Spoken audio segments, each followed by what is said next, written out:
नमस्कार, मेरा नाम आशित प्रकाश है और आपने देखना शुरू कर दिया है विट्टी चोखा का सबसे खास और सबसे नया नवेला शो खबरों की दुग्गी। आप सोच रहे होंगे कि खबरों की दुग्गी क्या है। तो खबरों की दुग्गी का जो सोच है, जो संकल्प है और सृजन है, ये भारत ने किया है। हमारे सहयोगी भारत बताएंगे कि खबरों की दुग्गी क्या है बताइए भारत। आशित ने तो मेरा परिचय दे ही दिया, लेकिन क्या है कि करोड़ों के पैकेज वाले पत्रकार हम हैं नहीं, तो इसलिए बताना जरूरी होता है कि मेरा नाम भारत सूरज है और आप हमारा एक खास कार्यक्रम खबरों की दुग्गी विट्टी चोखा पर देख रहे हैं। विट्टी चोखा नाम याद रखिएगा।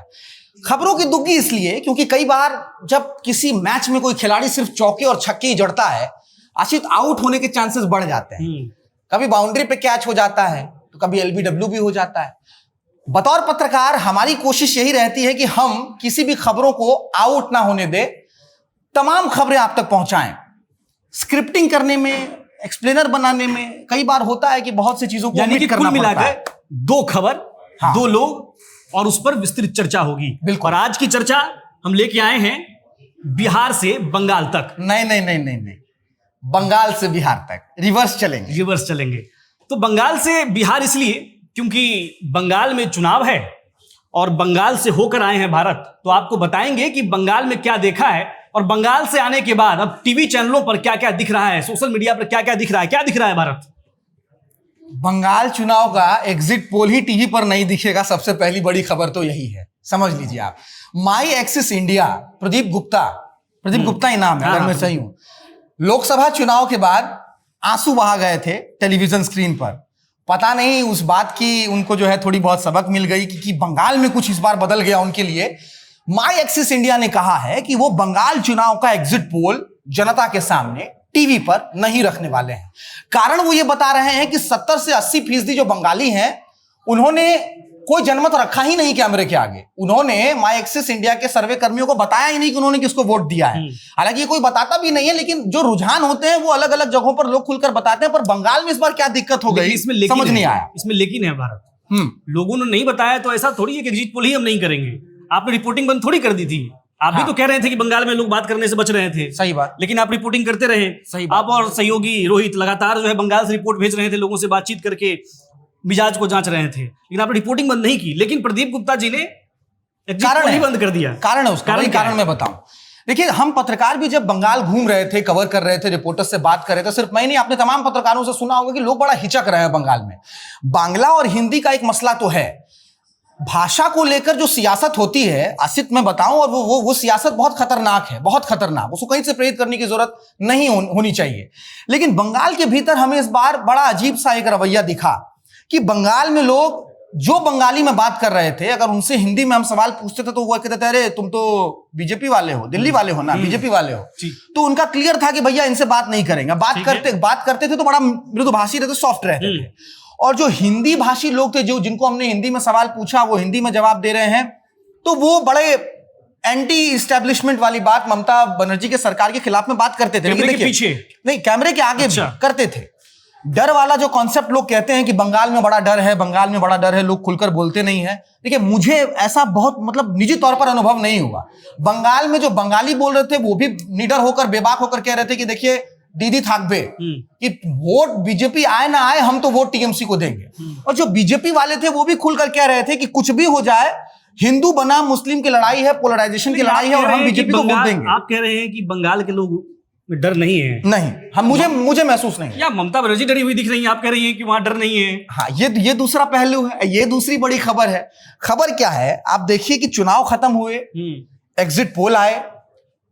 एग्जिट पोल जो बता रहे हैं वो तो यही बता रहे हैं कि पोदो फूल जो है इस बार वहां पर खिलने वाला है, जोड़ा फूल के लिए दिक्कत है। और बारिश हो गई है, ये वाली बारिश जो है कमल के लिए है। अब ये किसके लिए है? अब ये तो देखिए, अब ये तो पता चलेगा। हमें कहा जाता है कि जब ये वाली बारिश होती है तो हमेशा इस कमल की बारी रहती है। अब ये तो 4 मई को पता चलेगा। बाकी आशित बहुत क्लोजली देख रहे हैं बंगाल चुनाव को और ये हाव भाव पर भी बहुत नजर रखते हैं। तो वापस वहीं आते हैं, आपने जो कहा कि डरी लग रही है ममता बनर्जी, मैं उसको डर तो नहीं कहूंगा, लेकिन हाँ, एक देखिए, एक अंतर समझ में आ जाता है कि जहां बंगाल चुनाव में एक फुल फ्लेज्ड इलेक्शन कैंपेन चलता है, अमित शाह, नरेंद्र मोदी, शुभेंदु अधिकारी, ये तमाम लोग, बीजेपी के तमाम स्टालवर्ड्स जो हैं वो आपको बंगाल में दिखते हैं। खूब रैलियां होती हैं और पूरे चुनाव भर कहा जाता है कि हम चुनाव जीत रहे हैं। चुनाव खत्म होते हैं, एग्जिट पोल आते हैं, किसी में बीजेपी को बढ़त है, कहीं टीएमसी को भी बढ़त है। माई एक्सिस इंडिया ने कहा कि हम एग्जिट पोल देंगे ही नहीं। तो आप उस खामोशी का मतलब क्या समझ रहे हैं? मैं इस खामोशी का मतलब यही समझ रहा हूं कि आसान तो नहीं है। जो ममता बनर्जी, तूफान से पहले की शांति है, इसको आप ये भी कह सकते हैं कि हार से पहले वाली शील्ड। क्योंकि देखिए, मैं यही कह रहा हूं ना कि शुभेंदु अधिकारी तो कैमरे पर नहीं आए ना कहने के लिए कि हम चुनाव जीत रहे हैं। नरेंद्र मोदी तो नहीं आए, ना ही उन्होंने एक्स पर लिखा कि कुछ भी हो जाए हम चुनाव जीतेंगे। ममता बनर्जी और अभिषेक बनर्जी दोनों कैमरे के सामने कल से, यानी 29 तारीख को जब चुनाव खत्म हुए और तब से ही कैमरे पर आए हैं। और उनके शब्दों पर ध्यान दीजिए, उनके हाव भाव पर ध्यान दीजिए। वो एक ही बात दोहरा रहे हैं कि ऐसा चुनाव उन्होंने बंगाल में इससे पहले देखा ही नहीं।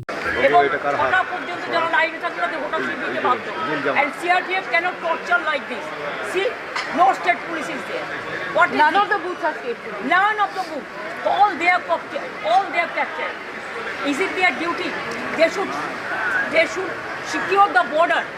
Instead of secure the border, they are securing one political party. Mamata Banerjee जो सीआरपीएफ के लोग हैं, जो बीएसएफ के लोग हैं, वहां जो एसएसबी के लोग हैं, उनके सामने खड़े होकर कह रही है कि बताओ इनकी जरूरत बंगाल में है, इनको बॉर्डर पे होना चाहिए, इनको अमित शाह ने भेज दिया है यहां बंगालियों को डराने के लिए। ममता बनर्जी कह रही हैं कि बंगाल के लोग डर गए दिल्ली से। अभिषेक पहले नहीं डरे थे, अब चुनाव के बाद फोर्सेस को देख के डर गए। अब देखिए यही अंतर है। चुनाव तक कह रहे हैं कि बंगाली डरेंगे नहीं, कि बंगाली को डरा नहीं सकते हैं आप सीएपीएफ से, अब सीआरपीएफ से या फिर किसी से भी।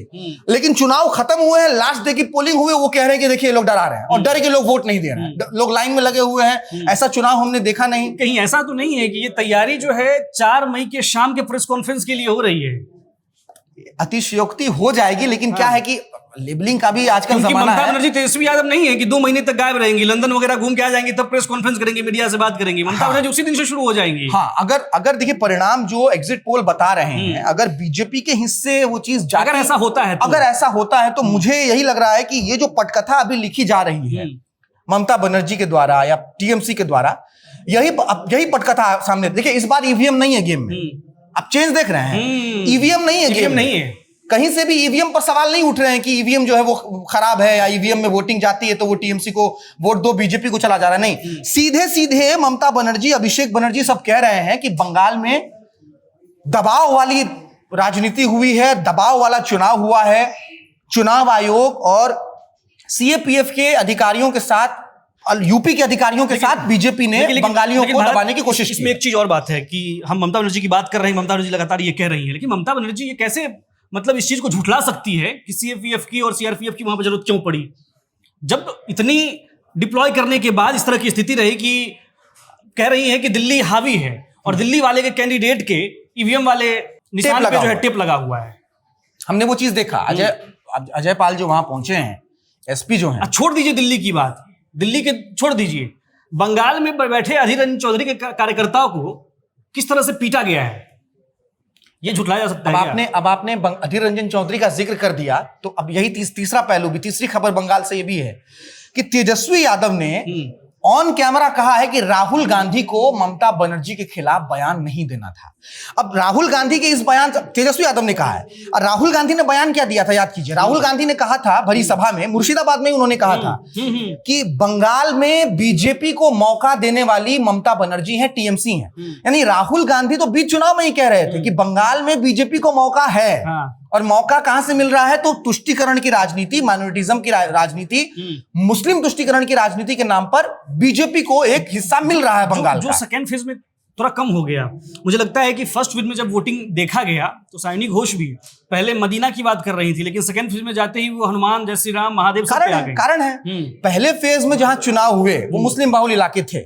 इस बार लेकिन गेम बदला है। और तीनों चीज को समराइज करें बंगाल का, तो देखिए ना एग्जिट पोल माई एक्सिस इंडिया लेकर आ रहा है, ममता बनर्जी के हाव भाव बदले हैं, वो साफ साफ कह रही हैं कि इस बार जो है वो भय में बंगालियों ने इस बार वोट दिया है। वो वोट भय में किसको दिया है ये तो 4 मई को पता चल जाएगा कि डर में वोट किसको पड़ा है, डर में टीएमसी को पड़ा है कि डर में बीजेपी को पड़ा है। परसेप्शन है कि कहा जा रहा है कि डर से वोट किधर पड़ा है ये 4 मई को ही पता चलेगा। 4 मई को ही पता चलेगा। भारत, हमने इंडिया अलायंस जो सेंट्रल में है उसकी 3 पार्टी की बात कर ली बंगाल में, आरजेडी, टीएमसी, कांग्रेस। अब सीपीआईएम को छोड़ दिए, सोशल मीडिया पर एक वीडियो बहुत तेजी से वायरल है, श्री राम की कथा गा रहे हैं सीपीआईएम वाले। देखिए, लेफ्ट को लेकर हाँ। मैं इसलिए कुछ नहीं कहूंगा हम्म।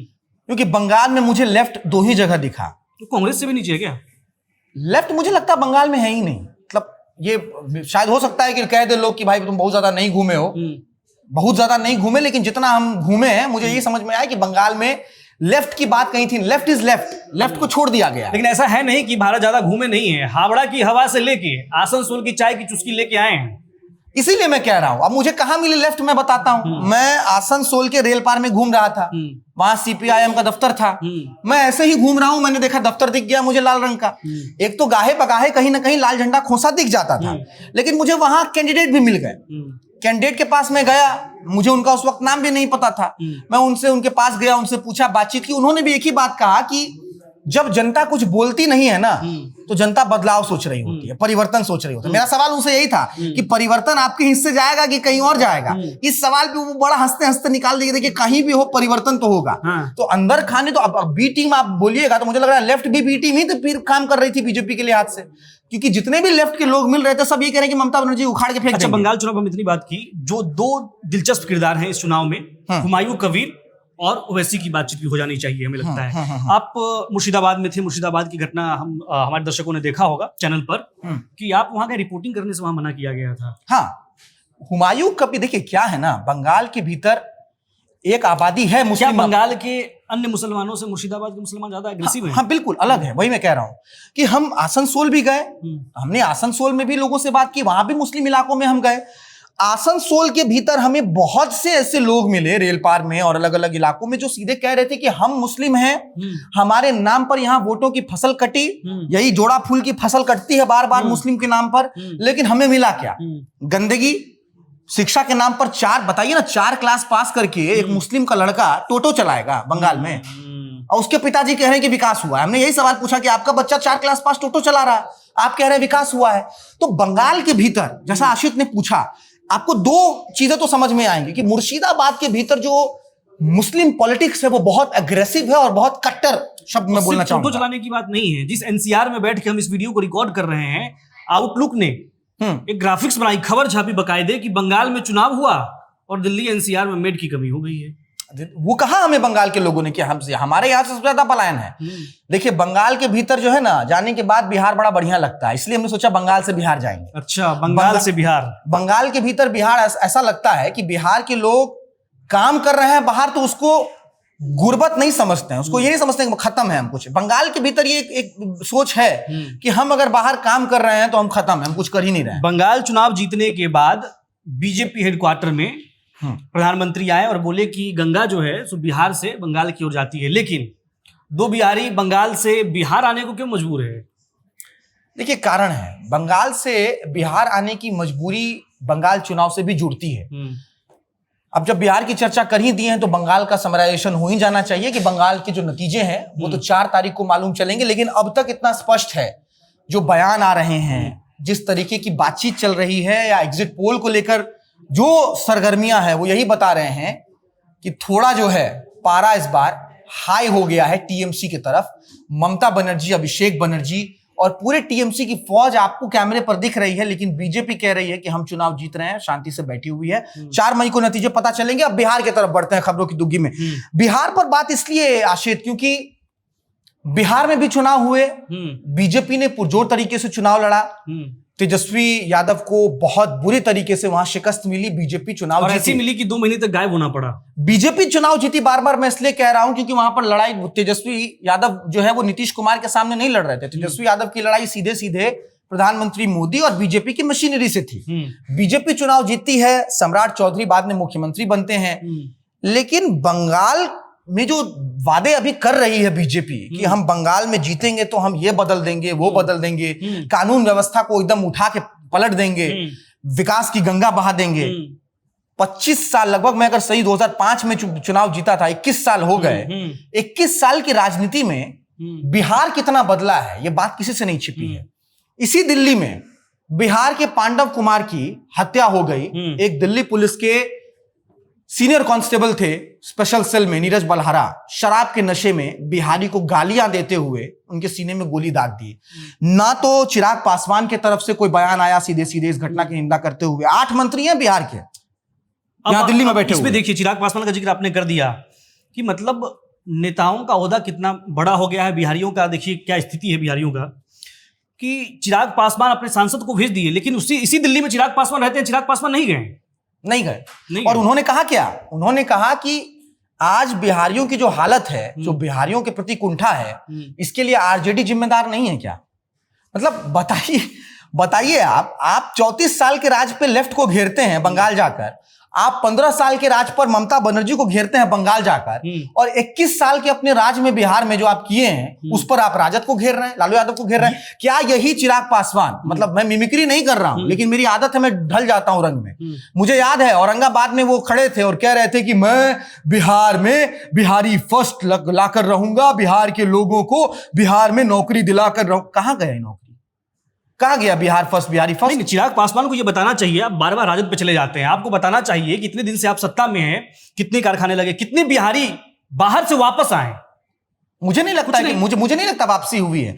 माइग्रेशन पिछले कुछ दिनों में देखे अगर हम, मुझे लगता है अगर आप कोविड के बाद का आप आंकड़ा उठाकर देख लीजिए, कोविड के बाद से सबसे ज्यादा माइग्रेशन मुझे लगता है बिहार से इस बार भी हुआ होगा। हालांकि हर बार ही होता है, हालांकि बंगाल से भी माइग्रेशन है मजदूरों का, लेकिन बिहार से भयंकर माइग्रेशन हुआ। देखिए भारत, एक चीज है, अब देखिए बिहार को किस स्थिति में छोड़ दिया है। आदमी जब सबसे ज्यादा बुरा वक्त में होता है तब भी बिहार नहीं जाता है।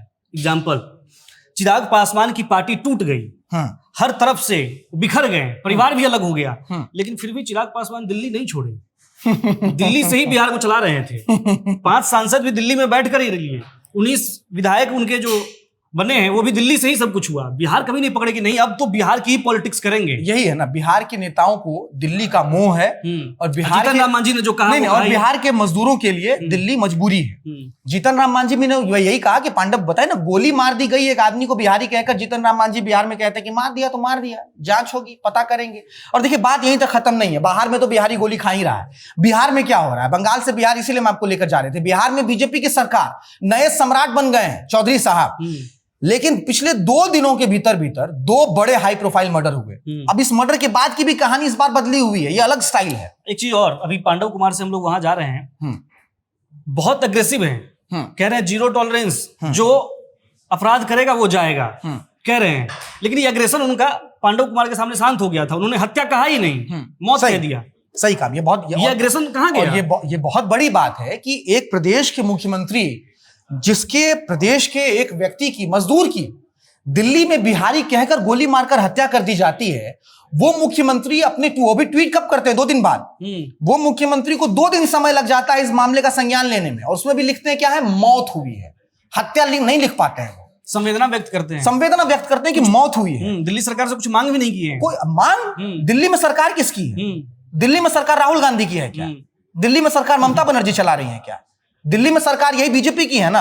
यही बीजेपी के तमाम नेता क्या बिहार चुनाव में नहीं गए थे बिहार? काश होती तो सम्राट चौधरी जो है मांग कर पाते, एग्रेशन दिखा पाते, हम अपने मुख्यमंत्री का एग्रेशन देख पाते। वही बात है, अगर यहाँ पर आम आदमी पार्टी की सरकार होती तब हम आज देख पाते कि एक बिहारी को अगर दिल्ली में गोली मार दी जाए बिहारी कहकर, तो बिहार कितना खून खौल जाता है। लेकिन वही बात, ये तो एक मसला हुआ। बिहार के भीतर 2 हत्याएं, 2 दिन के भीतर 2 बड़ी हत्याएं। बिहार से बाहर भी गोली खा रहे हैं, बिहार के अंदर भी गोली खा रहे हैं, लेकिन बिहार में पैटर्न बदला है। अब देखिए, जिस रामधनी यादव पर बिहार में घटना हुई है, सुल्तानपुर के नगर परिषद कार्यालय के भीतर गोली चली, एग्जीक्यूटिव इंजीनियर सुल्तानगंज के भीतर, भागलपुर में एक नगर परिषद है सुल्तानगंज, वहां पर गोली चलती है, एग्जीक्यूटिव इंजीनियर हैं, उनकी गोली मारकर हत्या कर दी जाती है। और गोली कौन चलाता है? नाम रामधनी यादव। एनकाउंटर हो गया। सम्राट, अब देखिए बड़े अपराधियों का एनकाउंटर, नहीं, अब समझिए, बड़े पत्रकार हैं बिहार के, नाम नहीं लूंगा मैं, लेकिन वो बड़े पत्रकार जो है पोस्ट कर रहे हैं ट्विटर से लेकर फेसबुक तक कि रात भर सम्राट चौधरी सोए नहीं थे उस घटना के बाद। वो रात भर पुलिस से मॉनिटरिंग करा रहे थे।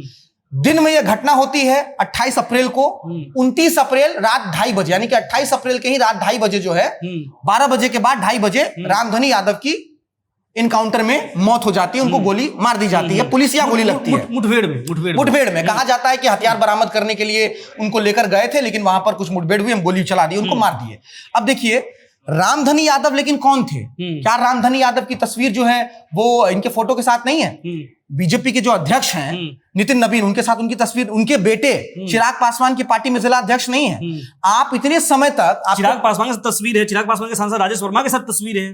आप समझिए ना, रामधनी यादव तो अपराधी तो थे, वो नितिन नवीन जी के साथ है। ब्रांडिंग के ये यूपी मॉडल, हाँ यूपी स्टाइल जो अखबारों में खबरों में जो लिखा जा रहा है, हाँ, तो वो जो स्टाइल है, वो स्टाइल पता कैसे चलेगा कि एक नया सीएम आया है, बीजेपी का सीएम आया है, तो वो हो रही है। अब देखिए सब कुछ बदला हुआ है, सब कुछ बदला हुआ, भाषा भी बदली है, जेडीयू भी बदले हुए हैं, हाँ, संजय झा भी बदले हुए हैं, हाँ, सबकी भाषा बदली हुई है, सबकी बदली हुई। तो वही बात है, बंगाल से बिहार तक की आज हमारी पहली चर्चा जो है हम ये खत्म कर रहे हैं, क्योंकि समय ज्यादा हो गया, इतना आप सुन नहीं पाइएगा, समझ नहीं पाइएगा। इतना समझ लीजिए, बात यही है कि बंगाल में चुनाव हो गए हैं, जीत कर कौन आएगा ये तो 4 मई को पता चलेगा, लेकिन शुरुआती रुझान यही बता रहे हैं कि बीजेपी इस बार वहां पर कड़ी मुकाबले में है।